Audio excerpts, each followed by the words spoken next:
If you're just joining us here for this video, you're probably wondering what the heck do I mean when I say let's relaunch the X-Men and Spider-Man. Well, you see, here on the Professor Thorgy channel, I recently challenged myself to something of an interesting experiment where I asked, what would I do if I had to relaunch Marvel Comics? Now, in part 1, I looked at the business strategy of all this, such as how to announce this relaunch, what titles to put out, how to divide those titles up. And then in part 2, I gave you the pitch of all the different Avengers titles that I would relaunch. And if you happen to miss part 1 and part 2, they will be linked in the description down below. A card should be popping up, and they will also be linked at the very end of this episode. So if you have not seen part 1 and you're still wondering what the heck I'm talking about, there is a variety of ways to be able to go back and check out those videos. But if you don't care about any of that, you just want to know how would I relaunch all the different X-Men titles at Marvel, well, let's begin. Now, as I said, in this new Marvel relaunch, we are going to have only 29 titles, and the Avengers titles made up numbers 1 through 7, so the X-Men titles will make up numbers 8 through 12. And for that, we have Uncanny XMen, X-Force, New Mutants, Deadpool, and Wolverine. Now, Deadpool and Wolverine are easy. Just leave them alone. Jerry Dugan is doing a great job on Deadpool. Leave him be on that book. He understands the character, he has a great sense of humor, he does not need any notes. Just walk away, let the man do what he wants with Deadpool. And as for Wolverine, yes, we're keeping Tom Taylor on that book, and we're also keeping Laura Kinney as Wolverine. We're doing that for a few reasons. One is because that book is still doing well. At issue 25, it's still selling way higher than most Marvel books do at issue 6. So clearly, that book has connected with an audience. But also, because if you ask the average person these days what they think of when they think of Wolverine, they're not going to picture this guy anymore. They're going to picture him and her. So Laura Kinney will remain as Wolverine, and we have a special place saved for Old Man Logan, and I will get to that, not in this episode, but in the next episode. So okay, that's 2 of the 5 books out of the way, so this is going to be a pretty quick episode, right? Not really, because now we go into the team books, the star attraction of the X-Men universe, and we're going to begin with the flagship title, Uncanny XMen. Now, the first thing some of you might be asking is, well, is there only one X-Men book? Then will this be the modern X-Men or the all-new X-Men, the time-displaced X-Men? And it will be the current X-Men team, because in my pitch for Marvel Legacy, the all-new X-Men will be gone. And don't get me wrong, it's not because I have a problem with the all-new X-Men. I don't. I dig their current X-Men Blue series, and the time-displaced Jean Grey has a great series out there at the moment. In fact, it's probably my favorite of the X-Men books they're currently running. And I love the young Cyclops being on the Champions. But as I said in part 1 and part 2, my Marvel Legacy will be about simplifying and resolving. And having a time-displaced X-Men team was a great storyline for several years, but it's been around so long now that it's become too complex for new readers to jump on. And I don't mean people new to comics, I don't mean people new to Marvel, I just mean people who haven't been keeping up with this specific team for the past 5 years. Plus, the storyline of how do they get back to their home dimension has been going on and on and on. Yeah, you can't keep that storyline going forever. It has to eventually end, or else you just have a bunch of characters sitting around who can't progress, and where's the point in having characters that can't progress? So no, we're resolving this storyline and simplifying the X-Men books for new readers. So before we launch all these new X-Men books, we're going to have a storyline where they finally get sent home. Maybe you could keep one of them around. I mean, having one time-displaced character, it won't be too confusing, and it's not like that's a new concept to the X-Men. And honestly, I would go with Cyclops, because him deciding to stay behind and try and make up for the wrongs that his future self did actually would be kind of a nice character turn for him. Plus, I am really digging him on the Champions. I really enjoy seeing the friendships that he's formed on that team. So, if any of them are going to stick around, I'd be okay with him remaining. However, having an entire team of them stick around and having that storyline go on and on, it is just becoming too confusing, and it is just one huge dangling plotline that needs to be resolved. But what should we do about the actual Uncanny X-Men title? Well, honestly, I don't have a lot of notes to give simply because the X-Men recently went through a big relaunch to try and rebuild themselves, to try and go back to what worked for them. So in a way, they kind of went through Marvel Legacy before the rest of the company did. So to be honest, I'd say just keep this one as it is. I mean, they're back in the mansion, they're running to school again, the cast is pretty solid, although I would add a few more members such as bringing Beast and Iceman back onto the team, and I'd also replace Old Man Logan with Laura Kinney simply because it would serve as a greater opportunity for her to fully shine on her own with her being the official Wolverine of the X-Men team. Plus, if you've been reading the current all-new Wolverine series, you know she recently discovered that she has a younger sister, and she's trying to figure out how to raise her, so taking her over to the Xavier school and trying to put her in that school, I think would actually be kind of a cool dynamic between those two. Plus, just speaking in terms of character development and character progression, the original Wolverine was sort of a parental figure and mentor to Kitty Pryde, so I actually think it would be really cool if you put Laura Kinney on this team, and now Kitty Pryde was kind of the parental figure and mentor to her, Wolverine's actual daughter. I think that would be a great way to take these two characters. I think could lead to some really unique interactions between the two of them. But aside from that, I wouldn't really change much. Although I would swap out the writer and bring in Matthew Rosenberg, because just in the one issue of Secret Warriors where he had the X-Men guest star, I realized, oh my god, this guy is a huge X-Men fan. And he's also shown on that book that he understands how to write crazy character interactions and big team dynamics, which to me has always kind of defined the X-Men. Although, one other note I'd make for the X-Men books is that they would need to focus on actually explaining how the heck the school works. I'm not talking like, how does the Danger Room work? Or who the heck pays the electric bills? No, I mean, this is a school. But we see some students there for years. Some graduate and then come right back. And who the heck teaches what course? And do you have to train to be an X-Men? What if you don't want to be an X-Men?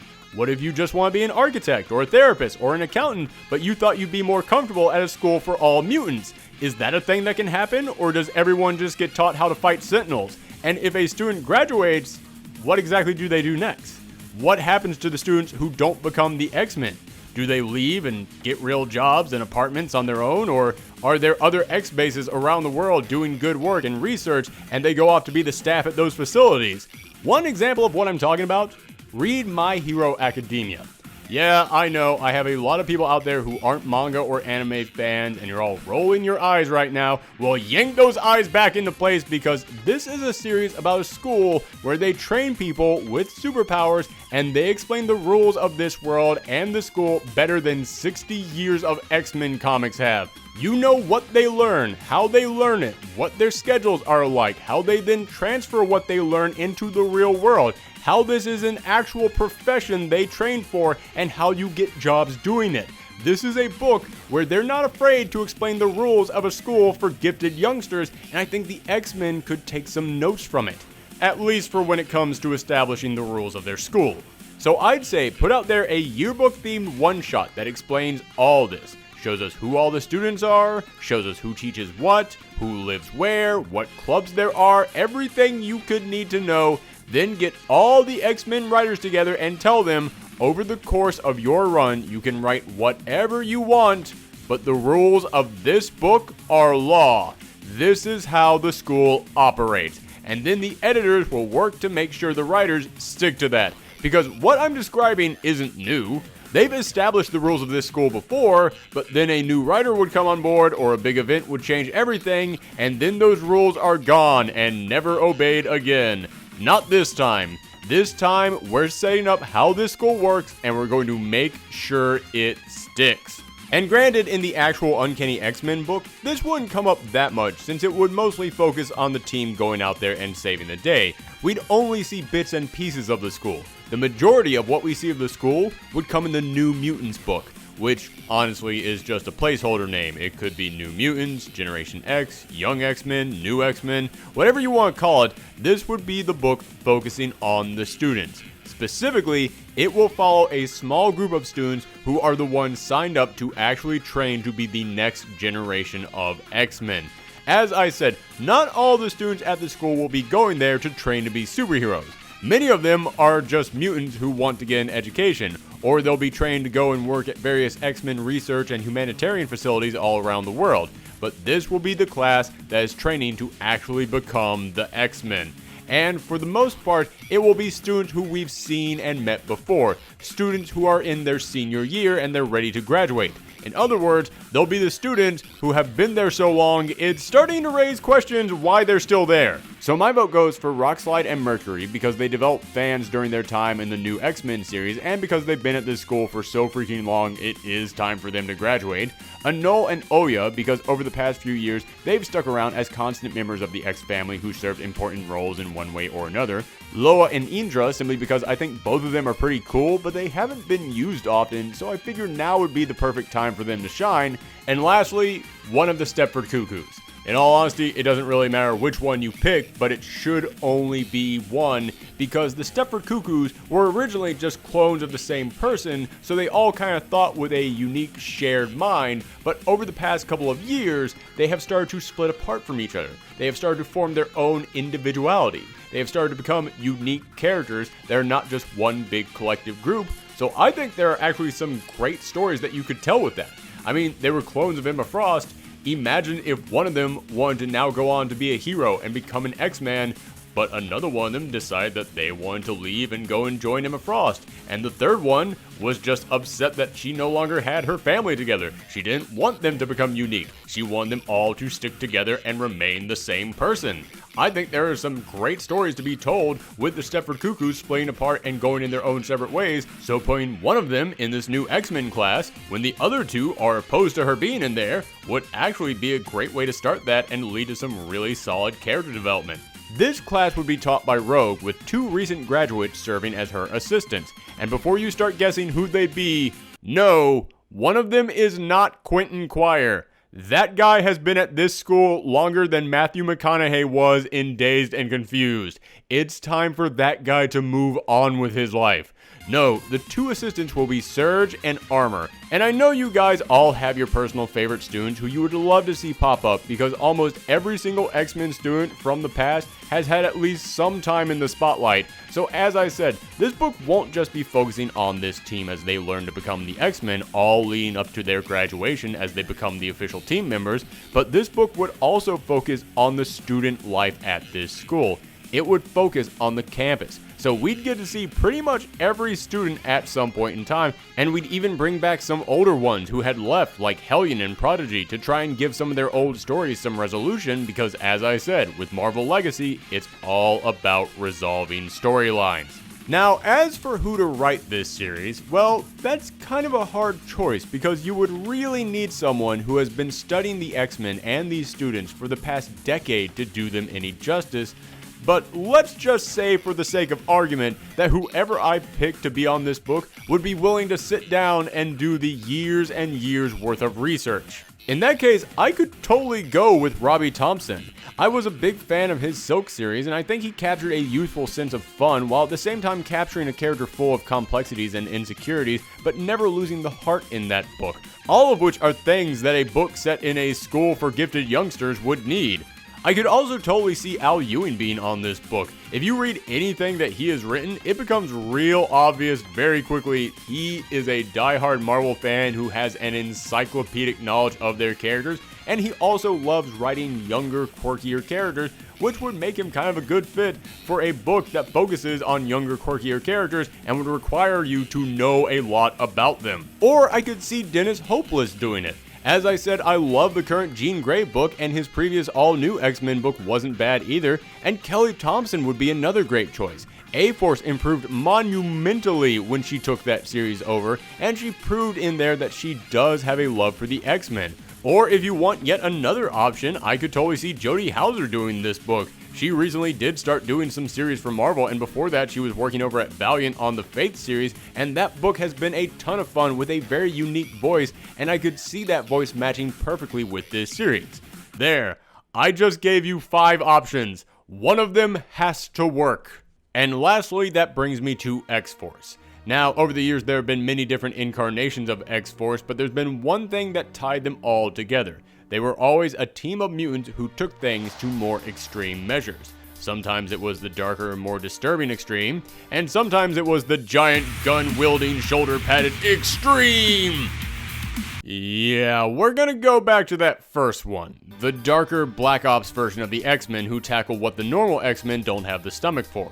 And I think a good way to set this team up would be to take Old Man Logan and have him gather this team together because he knows what it looks like when a world is ruled by villains.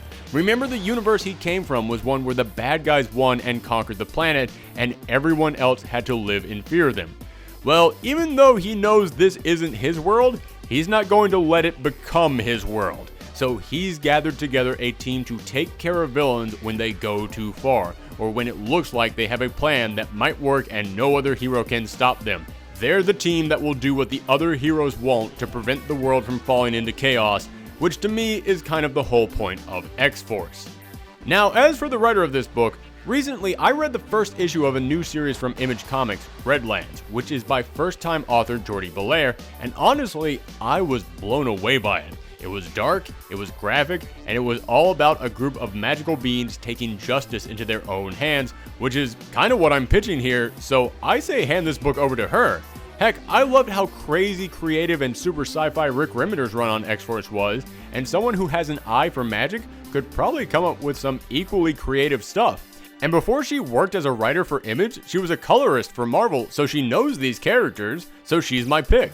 And as for my pick on who to add to this cast, first I'd go with Havok. I'd add him because, as I said, this is the darker X-Men team, and over the years, Havok has gone down a pretty dark road. He joined the Avengers to try and become the big-time superhero, only to have half his face burned off, his daughter kidnapped and never returned, being magically turned evil, having his brother die, and then joining up with Emma Frost as she becomes the new head of evil mutants everywhere. Yeah, he's had one of the biggest falls from grace in comics history over the years, so we need to put him in a book to explore that. And also to resolve something. Remember how I said Marvel Legacy needs to be about resolving stories? Yeah, how many of those stories that I just listed for Havok never got resolved? His daughter from an alternate future was kidnapped by Kang the Conqueror? Guess what? That was never mentioned again. And a spell caused him to swap his karma, making him evil, and yeah, that never got resolved either. Sure, he's now working with Emma Frost, but it's implied that's just because his brother died. Whether or not he's still magically being manipulated hasn't come up since it happened. So yes, we're putting Havok on this darker team because honestly, his character really needs to be explored after everything that's happened to him, and we need to actually resolve his many dangling storylines, and putting him on the darker X-Men team, it would actually give you the opportunity to do that when you consider how far down he's fallen. But next, I'll go with Bishop, who would agree with Logan's idea to start preventing horrible possible futures. Frenzy, who as a soldier realizes you need to sometimes do things the hard way, and also as someone who has worked under supervillains numerous times, she knows how evil they can be. And Magic, who after spending some time in limbo, she kind of understands what Logan means when he talks about the evil of a world ruled by monsters. Alright, that's it for the 5 X-Men titles that I'm going to propose. Let's now move into the next group of books, which is the Spider-Man series. And I only have 3 titles for this one, but that doesn't mean we're going to go through them very quickly. In fact, for one of these titles, I actually have kind of a big pitch of how to fix it. But let's begin by actually announcing what these 3 titles will be. Peter Parker the Amazing Spider-Man, Miles Morales the Spectacular Spider-Man, and Gwen Stacy the Sensational Spider-Woman. Yes, I'll admit, I personally prefer Jessica Drew or Silk as the Spider-Woman I want to read about, but hey man, I'm not stupid. Spider-Gwen sells. Her book is still super popular and still brings in tons of new readers, and Jason Latour doesn't look like he's ready to leave anytime soon, so yeah, I say just leave him on that book, let him do what he wants, and just let that book be. Simple, easy, one book out of the way already. Then for Miles Morales, yeah, man, I know he's Bendis' baby, but one thing that we're going to have to do in this new age of Marvel Legacy is we're going to have to teach some of these writers to let go. Sometimes if you love something, you have to set it free, because Bendis did a great job setting up this character, But yeah, man, you have no idea what you're doing with him anymore, and it's time for a change in flavor, a change in tone, a change in, well, just everything. It's time to breathe some new life into Miles again. And recently, a young adult novel about Miles Morales came out, written by Jason Reynolds, and I'll admit I haven't read it yet. But I've had many people telling me how good it is, and all around the web, it's getting great reviews. So I say see if Jason Reynolds wants to transfer his love of Miles into the actual comics. And as for Peter Parker, yeah, this is the one we really need to work on. Remember what I said about Bendis, and we're going to have to teach some writers to let go? Dan Slott, you're a very talented writer. You've done some of my favorite stuff at Marvel over the past 2 decades, and it is very clear that you have a love for Spider-Man that is unparalleled. Get the off this book! Dude, I'm sorry, but you have been on here too long. Even when you write good Spider-Man stories now, it just kind of feels like it isn't leading anywhere. It feels like you have had more endings to your run than the Lord of the Rings, but it just keeps going. Miles needed a change to his book.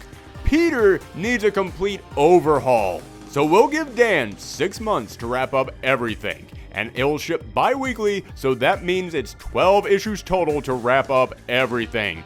Meaning it'll probably just be another 12 issues of Dr. Octopus coming back again and again. But after those 12 issues, we're going to switch to someone new. And honestly, I think Chip Zdarsky is doing a fine job so far in his Spectacular Spider-Man series, or maybe Nick Spencer. He did an amazing job writing Spidey's Rogues Gallery on Superior Foes of Spider-Man, and he normally does a solid job combining drama and comedy, which is basically the two sides of Peter's life. But I could also see Jerry Dugan. He captured a great combination of heart and humor on Deadpool, and of course I have to throw in Mark Waid, because if he could do on Spidey what he did with Daredevil, he'd be perfect. But as I said, one of the things that makes pitching Marvel Legacy so hard is I don't know where each of these characters are going to be in a couple months, but I can tell you right now, I know that Dan Slott or someone else at Marvel is going to step up and say, well, if he's leaving, then we have to get Peter back to square one for the next writer. We can't have him running a giant corporation. We need to have him back to being the average Joe. And I'd like to go ahead and say, for the love of all that is good, don't do that. Yes, it feels weird to me for Peter to be running the biggest corporation in the world, and I always loved that Peter Parker was the everyman, the average Joe, and this takes him away from that. But that genie is out of the bottle. You can't have him run the biggest company on the planet one issue, then in the next issue he's unemployed and trying to sell photos to a newspaper again. Can you imagine if you heard that Bill Gates went broke and then you walked into a Starbucks and you just saw him working behind the counter? Peter Parker is a major superstar in the Marvel Universe now, and that can't be undone. And if you tried to undo it, it would just feel sad and, well, kind of pathetic. However, I do agree that it was a mistake for Peter to go straight from startup company to biggest company in the world. And I can tell that Dan Slott is going to want to destroy Parker Industries before he leaves, so I say we compromise. Fine, destroy Parker Industries, but then have Pete take the remaining money he has left, the employees who are still loyal to him and believe in his vision, and he starts Parker Industries back up. Not as a giant, massive, multi-billion-dollar company, but as a plucky, young, go-getter company that's working to improve the world however it can. That way you could keep Peter using his genius and his company for good, but also you'd see the uphill struggle as he slowly rises back up to become something that can really help the world, and we would root for that climb the same way that we rooted for Pete in all those battles throughout his life. And that struggle to improve your company is something we could all relate to, since we've all tried to work at something we cared about to try and make it succeed. It's a lot harder to relate to the billionaire who can save the world than it is to relate to the plucky young guy who is working hard to become the guy who can save the world. So this way, you get the combination of where Peter was in Slott's run and what we always loved about him in the previous runs. And since Spider-Man is Marvel's flagship character, I think it's important to nail this series because you want this book to stand out and go, this is what Marvel Legacy is about. This is what we're trying to do, and there's one huge way that you can make that clear to your audience. All throughout the first issue, have a mysterious narrator talking about how Peter always works hard. He's always giving it his all, but failure is always around every corner. We could see that this narrator is referring to the losses he's suffered, the recent collapse of his company, and so much more. The narrator would keep popping up to basically talk about how Peter will never succeed no matter how hard he works, and basically it will give the book a real downer tone. But even as the narrator talks about his failures, you'll see Peter continue to work, dedicating himself to his business and those around him, as if Peter is fighting back against whoever this mysterious narrator is. And as he works through this, he'll also have a few phone calls with Mary Jane Watson. He'll have a casual lunch with her, and at the end of the issue, he'll finally admit to her that even though he knows she doesn't want a relationship with him anymore, she wants a life away from Spider-Man, he still can't stop thinking about her. He still regrets that they're not together. So even if it means she'll never want to see him again, he asks her to give their relationship one last shot. Mary Jane tells him that she can't bring herself to do that. She can't be a part of his life anymore, and she walks away. At which point, we'd pull the camera back to reveal the narrator all along has been Mephisto, cackling in delight at how the deal he made still stands. That Peter now suffers more than ever because of what he took away from him during One More Day, and he knows Peter will never find true happiness. Only for Mary Jane to turn around and say, "Actually, you know what, Tiger? Screw it. I still care about you too, so, okay, one last shot." At which point we cut back to Mephisto, standing there in stunned silence, mouth gaping open, and all he can utter is, "Wait, what just happened?"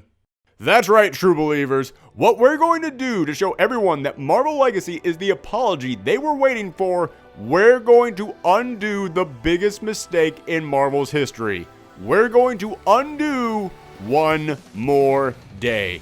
Throughout this series, we'll see Peter and Mary Jane getting closer together as they try and rebuild their relationship. But we'll also see Mephisto manipulating their lives to try and tear them apart, but constantly failing. Mephisto wrecks something at his company. Peter is going to buckle down and fix it in time to see Mary Jane. Mephisto lets the Rhino free from prison. Peter does everything in his power to defeat him and still make it to his date with MJ on time. He now realizes that he has a responsibility not just to the world, but to Mary Jane as well, and he's going to work his hardest to live up to both of those. And when things get too big for him to handle, his friends will help out. Pete was also always known for having a huge cast of supporting characters that he built up over years, and in this series, we'll see them coming together to get his back. He can't fix something at the company, Anna Maria steps in to save the day. He can't stop a villain in time, Johnny Storm flies in to help out. And it's not just Pete. We see Mary Jane's life being torn apart by Mephisto as well, but she wants this to work. She cares about Pete and wants the two of them to be happy this time, so she works her hardest as well. We see that this time it's going to work. This time, Pete and Mary Jane are finally going to win. And this all leads up to the two of them proposing to each other, but Mephisto can't stand it anymore. He won't let this deal be broken, and he kidnaps Mary Jane down to the underworld. At this point, Pete remembers everything. He remembers everything that's been taken from him, and he calls out for help. He says he has to rescue her, and he knows he can't do it alone. At which point, we get a heart-touching reveal as Peter watches as all the other heroes show up to help him. The Avengers, the Champions, the X-Men, the Defenders, the Inhumans, the Guardians, hell, even the new Warriors show up. Everyone is there because over the course of his long history, Pete has always been that guy who tried to be there for everyone else. And this is the moment everyone is there for him. This all leads up to Pete and Mary Jane together fighting off Mephisto and defeating him, finally reclaiming the life that had been stolen from them and being married once again. Sorry, I know I got a bit passionate on that last one, and rather than just pitching you the book, I pitched an entire storyline from start to finish, but Spidey is kind of my guy, and I've kind of been thinking about this one for over a decade. So, yeah. But that was the only one. Rest of these will be way simpler, but hey, come on. We all have that one book that we have that dream pitch for. I had to share mine. But okay, that is all the X-Men books, that is all the Spider-Man books, and we already did all the Avengers books. All that is left now are the Guardians, the Champions, and all the other crazy smaller titles at Marvel, and I'm going to give you my pitch for each of them in part 3 coming up next. But remember, it's not just the smaller titles. As I mentioned, we will also be reviving some long-lost banners over at Marvel, and I'm going to go into details about what I mean about that in the next episode. So make sure you return for that. Thanks for sticking with me throughout all these episodes. If you have your own thoughts on what you would do with the X-Men or with Spider-Man, leave those in the comments down below, or contact me on Twitter, Twitch, and Tumblr at Professor Thorgy. Thanks again for tuning in, everyone. Come back next time.